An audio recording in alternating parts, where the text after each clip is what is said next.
Salve, salve rapaziada, Professor Basílio, canal Historiano, estou aqui para uma aula fundamental neste ano de 2022, a independência do Brasil, que este ano comemora o seu bicentenário. Então antes de eu falar um pouco sobre as celebrações, vamos retomar, vamos compreender este processo histórico da independência do Brasil, esta ruptura com a América Portuguesa.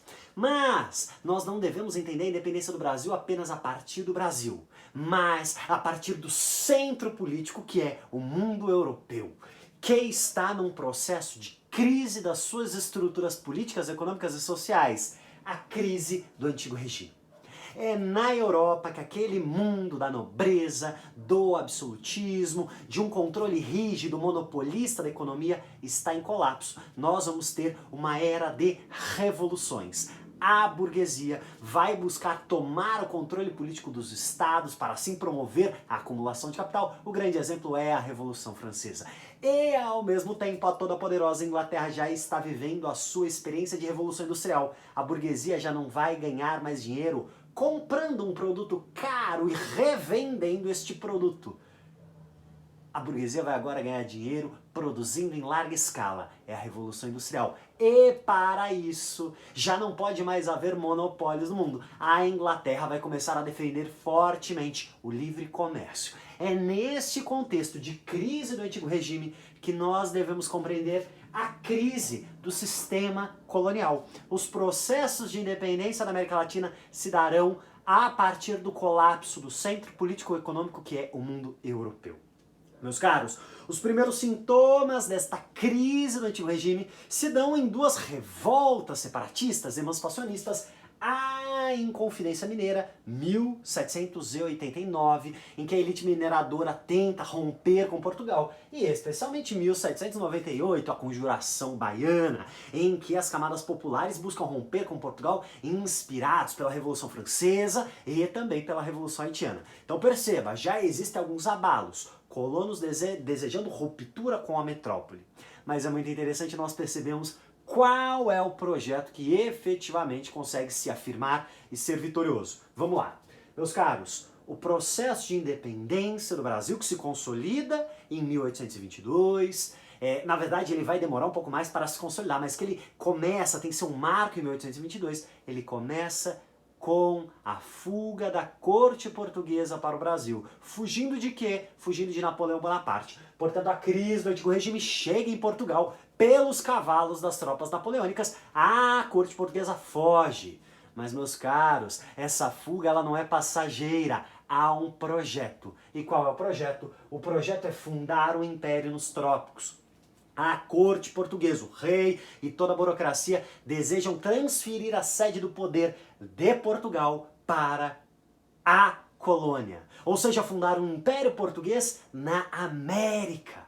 Meus caros, quais são as primeiras medidas de Dom João VI, então príncipe regente, em Brasil? A primeira coisa é a abertura dos portos às nações amigas. Por nações amigas entendo Inglaterra.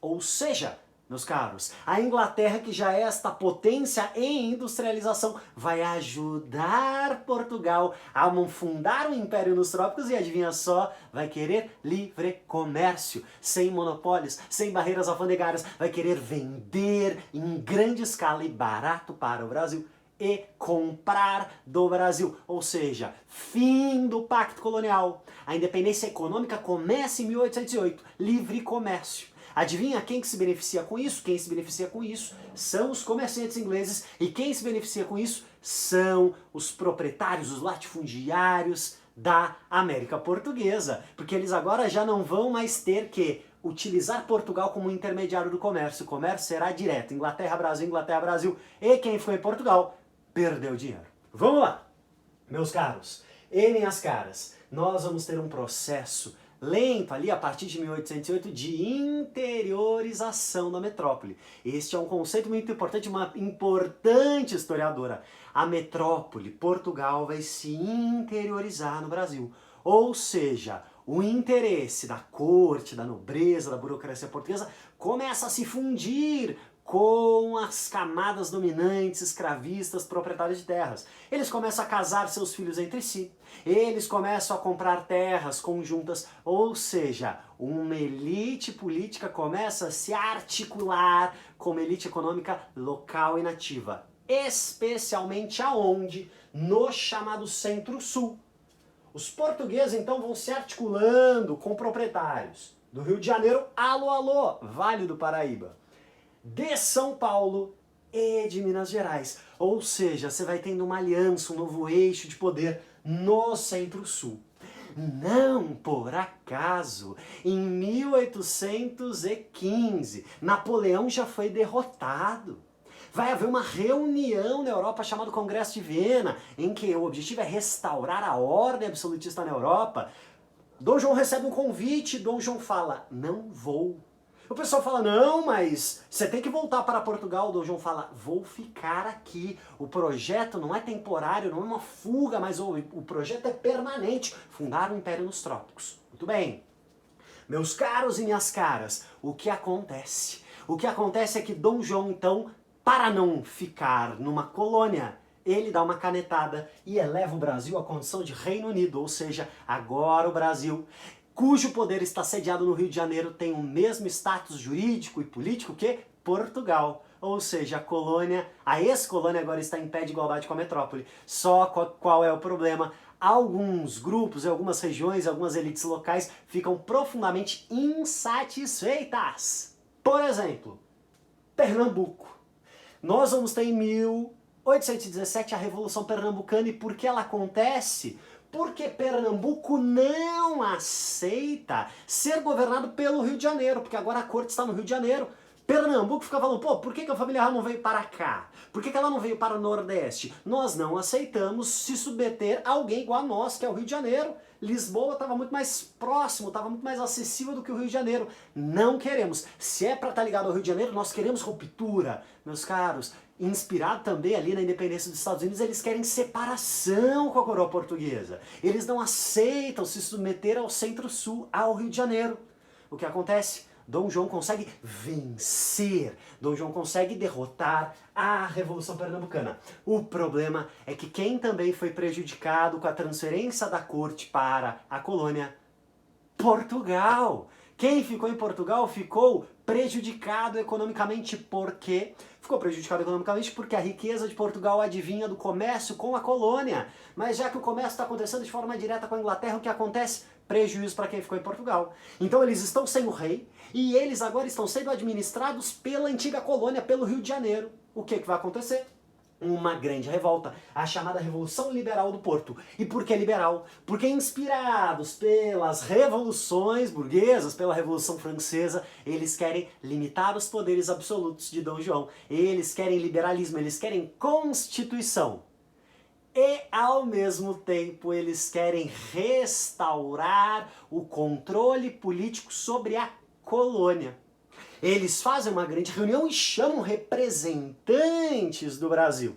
Não há ideia de Brasil, não há ideia de nação, mas eles chamam representantes do Nordeste, do Norte, do Rio de Janeiro, e esses representantes vão para lá e eles vão ser chamados de brasileiros, mas eles não se sentem brasileiros, eles se sentem de Pernambuco, eles se sentem do Rio de Janeiro, eles se sentem de São Paulo. Eles começam a perceber que eles talvez tenham algo em comum, mas especialmente eles percebem que os interesses deles no Brasil são antagônicos aos interesses de Portugal, da Revolução Liberal do Porto. Por quê? Eles não querem perder a autonomia política, eles não querem perder a abertura dos portos, eles não querem perder o liberalismo econômico. Então eles voltam para a América. E nesse contexto de crise, o que aconteceu? O rei de Portugal, que está no Brasil, Dom João, volta para Portugal para tentar apaziguar a situação. E deixa na colônia o seu filho, Dom Pedro, futuro Dom Pedro I, que vai ser o responsável, na perspectiva de seu pai, de conduzir esta situação de crise. O que acontece? Percebam isso, para as classes dominantes escravistas do Brasil. Não havia necessidade de ruptura com Portugal, estava muito bem, o rei estava aqui. os portos estão abertos para que ruptura? Só que é Portugal, a Revolução Liberal do Porto está querendo restaurar uma situação anterior de perda de autonomia. Então adivinha o que vai acontecer? Um fenômeno absolutamente brasileiro, vai se abrasileirar, vai ser algo constante na história do Brasil. Teremos uma ruptura política conservadora. Romper para conservar. Cortar laços para manter intactas estruturas sociais, ou seja, para Portugal não restaurar o domínio sobre o Brasil, nós vamos ter que romper com Portugal. Mas nós precisamos fazer isso da forma mais pacífica e moderada possível. Por quê? Porque nós precisamos manter a unidade territorial, mas especialmente precisamos manter a escravidão. Se você quiser entender algo que estrutura este território chamado Brasil, se chama escravidão. Nós vamos ter uma classe dominante de proprietários de terras e de escravizados.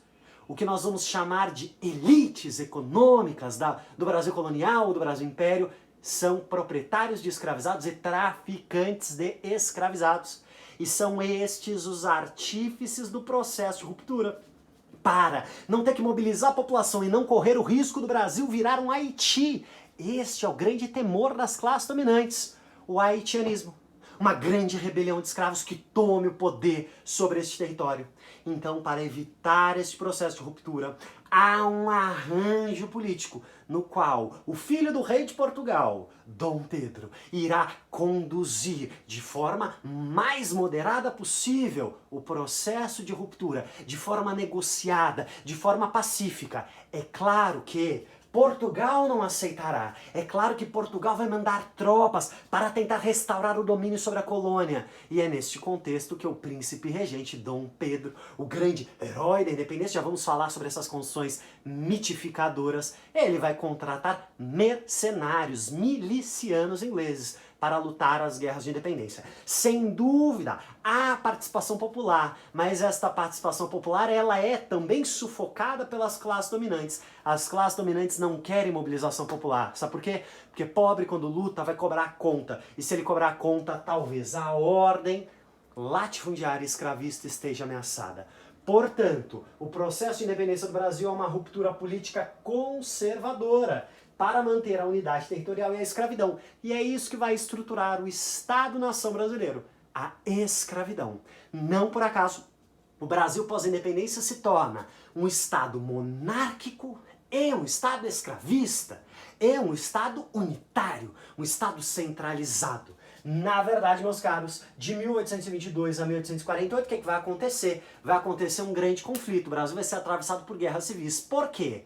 Porque este Centro-Sul que articulou o processo de independência, ele deseja um governo centralizado. O Rio de Janeiro mandará. Só que as outras províncias acharam legal a ruptura com Portugal, mas não queriam se submeter ao Rio de Janeiro, queriam autonomia.